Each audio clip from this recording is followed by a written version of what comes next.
kamay, sabay-sabay, ikaw ay hahakbang, tatakbo, makikinig sa mga kwento. Paligid ay pagmasdan, kay raming matutuklasan. Ang kaya nating isipin, makakaya ring gawin. Sa Kinder, yes, lahat ay kasali. Sa Kinder, yes, walang mahuhuli. Magkasama sana tayo palagi.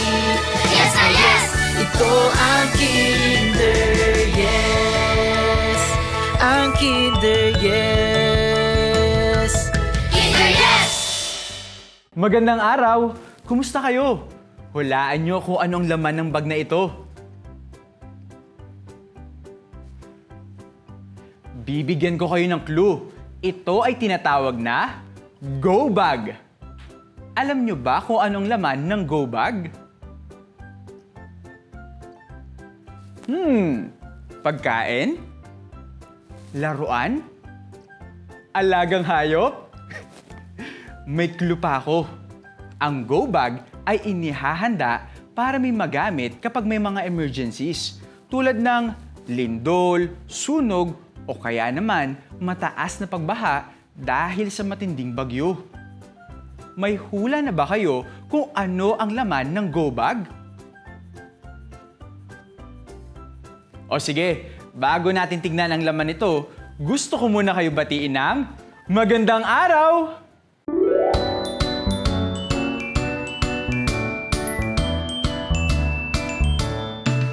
Magandang araw sa'yo, anong pangalan mo?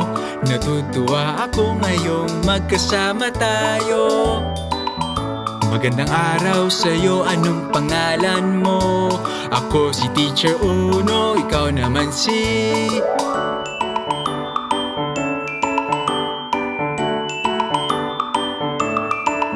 Magandang araw sa'yo, anong pangalan mo? Natutuwa ako ngayong magkasama tayo. Magandang araw sa'yo, anong pangalan mo? Ako si Teacher Uno, ikaw naman si... Ako si Teacher Uno, ikaw naman si...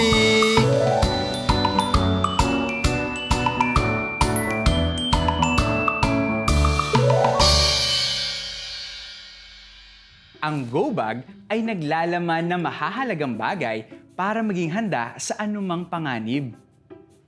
Tulad nitong flashlight. Teacher Aya, nandiyan ka pala. Magandang araw, Teacher Uno. Magandang araw rin sa inyo. Farah! Teacher Uno, Teacher Aya, nandito na po ako. Ito po ang go bag ko. Tulungan na kita.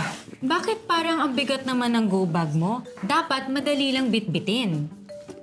Tignan mo itong Go Bag namin. Isa-isahin natin ang laman. Isa sa mahalagang laman ng Go Bag ay itong pito o sa Ingles, whistle. Para saan po ang pito o whistle? Para pantawag pansin kung kailangan. Ito pa, importante rin sa Go Bag ang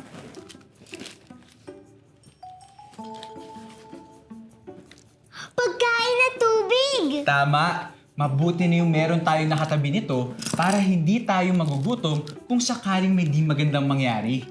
Kailangan din na may first aid kit. Kasama syempre dito ang mga panlinis sa sugat, gamot at iba pa. At meron din tayong Kumot, para hindi po tayo lamigin. yung magaan lang ha. At syempre, huwag kalilimutan ang flashlight. At dapat meron ding extra batteries. Tama. Maglagay rin ng pera para handa kung sakaling may kailangan bilhin. At ito rin, kailangan natin ng tali! Kailangan po natin ng tali? Oo, nako, maraming gamit ang tali. Halimbawa, may kailangan kang hilahin o itayo. O kaya naman, kailangan mo ng mahahawakan kapag tatawid sa ilog. O di kaya, panali sa mga bagay. Ang panghuli, ilagay rin natin sa go bag ang mga importanteng dokumento. Hindi ito pwedeng malukot o mabasa. Hindi naman po pala ganun karami inilalagay sa go bag. Oo, magaan lang dapat kasi ang go bag. Para kung may emergency, madali itong kunin at bitbitin.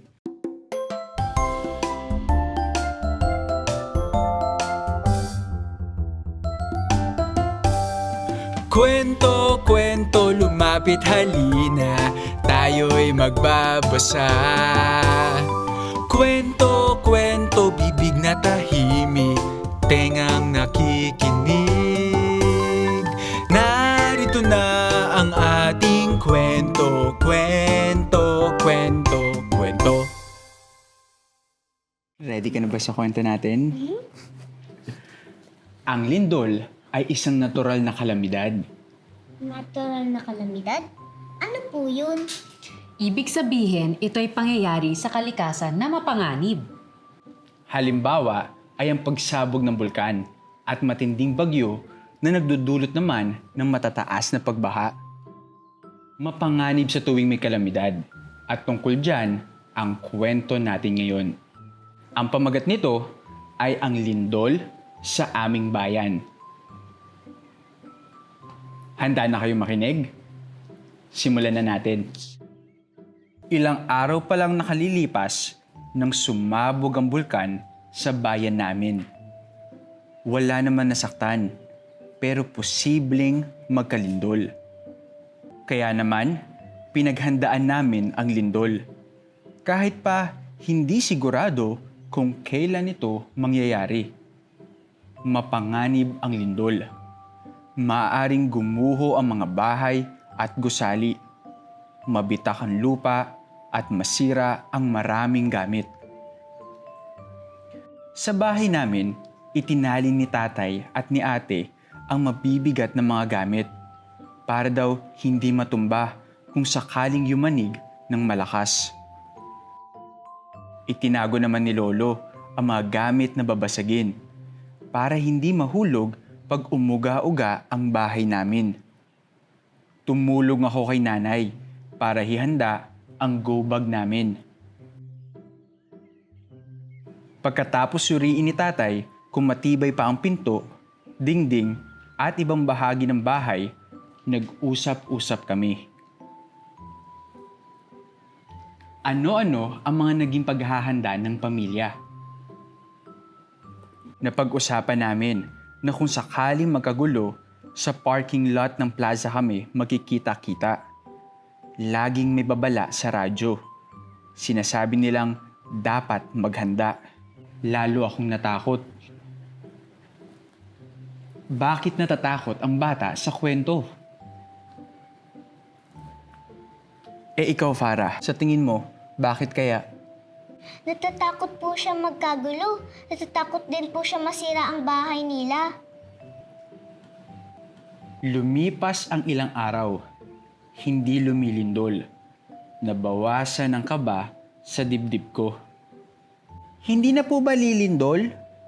Tanong ko kay nanay habang inihahanda niya ang tutulugan namin. Sumagot si nanay. Walang nakakaalam, pero mabuti nang handa tayo. Tinanong ako ni nanay. Natatakot ka pa ba? Opo, pero konti na lang. Kasi po, alam kong kasama ko kayo. At nung gabing iyon, mahimbing akong nakatulog katabi niya. At diyan nagtatapos ang ating kwentong Ang Lindol sa Aming Bayan. Nagustuhan niyo ba ang kwento? Talaga? Ikaw, Farah, nagustuhan mo ba? Hindi ko po nagustuhan. Natakot po kasi ako para sa bata. Oo, natural lang na matakot kapag may mga kalamidad. Kaya naman, importante ang paghahanda sa lindol o sa anumang kalamidad. Importante din na nagtutulungan at laging magkakasama ang pamilya sa anumang sitwasyon. Kayo, tumutulong din ba kayo sa paghahanda tuwing may kalamidad? Ang bawat titik ay may tunog. Alam nyo ba ang tunog ng titik V? Titik X at titik Z?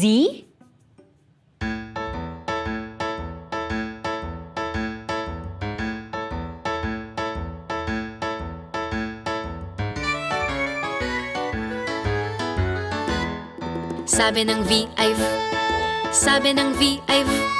Lahat ng titik may tunog, sabi ng V ay V. Subukan nating isulat ang titik V sa hangin. V. Tulad ng Visayas, Vinta, at virus. Sabi ng X ay X, sabi ng X ay X. Lahat ng titik may tunog, sabi ng X ay X.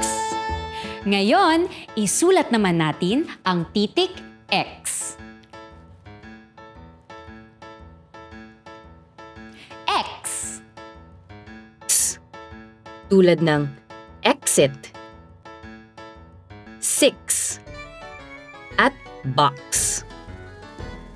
Sabi ng Z ay Z, sabi ng Z ay Z. Lahat ng titik may tunog, sabi ng Z ay Z. Alam nyo ba kung paano isulat ang titik Z? Madali lang. Z. Z. Tulad ng zoo, zipper, at zebra. Tandaan, ang bawat titik ay may tunog. Ang titik V ay may tunog na V.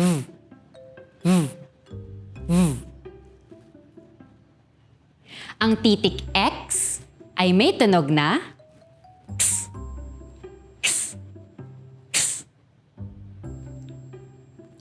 At ang titik Z ay may tunog na Z.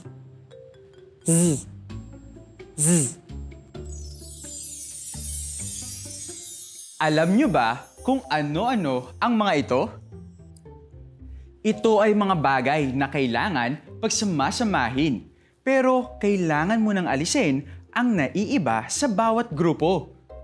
Pwede nyo ba akong tulungan? Ayan, salamat. Sige, simulan natin sa unang grupo. May mga flashlight at kandila. Alin ang naiiba sa grupong ito? Tama! Ang dalawang flashlight ay umiilaw gamit ang baterya at naiiba sa grupo ang kandila na kailangan ng apoy para sumindi. Yung sa susunod na grupo naman. May radyo at pito o sa Ingles ay whistle. Alin ang naiiba sa grupong iyan? Ito ba ang magkapareho? Parang hindi. Ang magkapareho ay itong dalawang radyo. Ginagamit ang mga ito sa pakikinig ng balita o musika. Ito na ang huling grupo. May mga kumot at sapatos. Alin sa mga ito ang magkapareho? Itong dalawang kumot ang magkapareho. Ginagamit ito kapag malamig.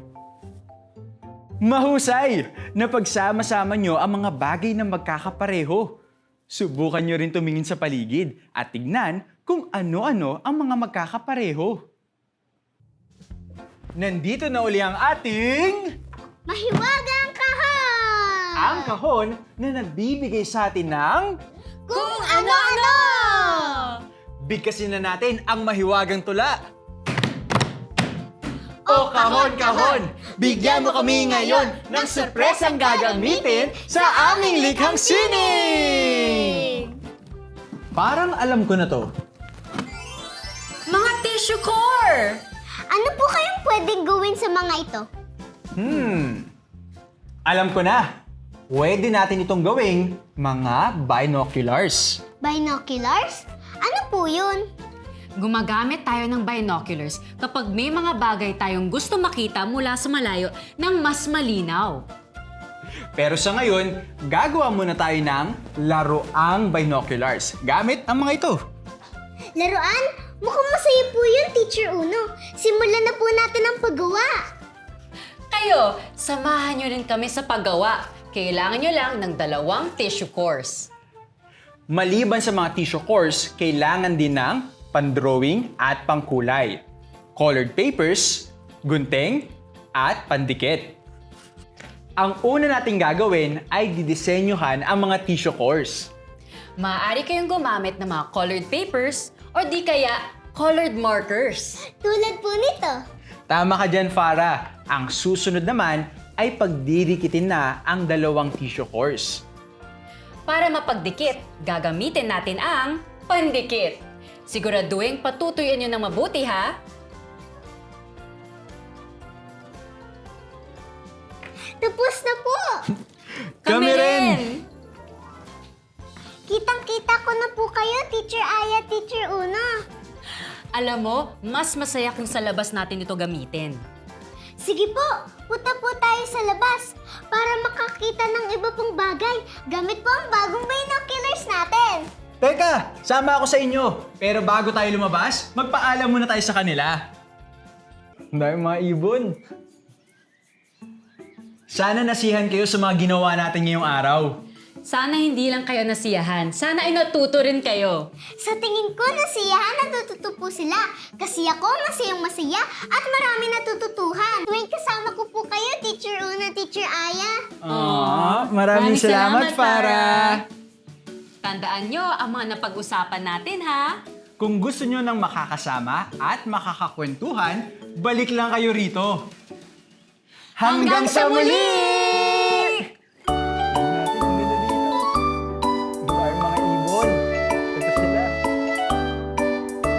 Paalam, paalam, salamat kaibigan. Ako'y masaya na ikaw ay nakasama. Isang padyak, isang palakpak, sabay kaway ng kamay. Sa muling pagkikita, ako'y maghihintay.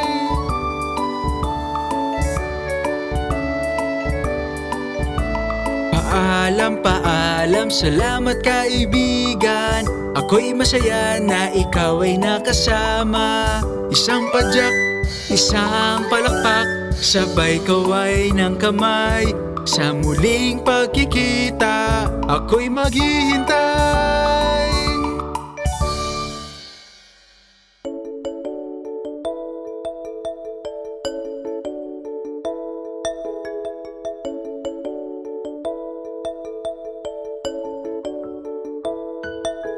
Munting mga kamay, sabay-sabay, ikaw ay hahakbang, tatakbo, makikinig sa mga kwento. Paligid ay pagmasdan, kay raming matutuklasan. Ang kaya nating isipin, makakaya ring gawin. Sa kinder, yes, lahat ay kasali. Sa kinder, yes, walang mahuhuli. Magkasama sana tayo palagi. Yes na yes, ito ang kinder, yes. Ang kinder, yes.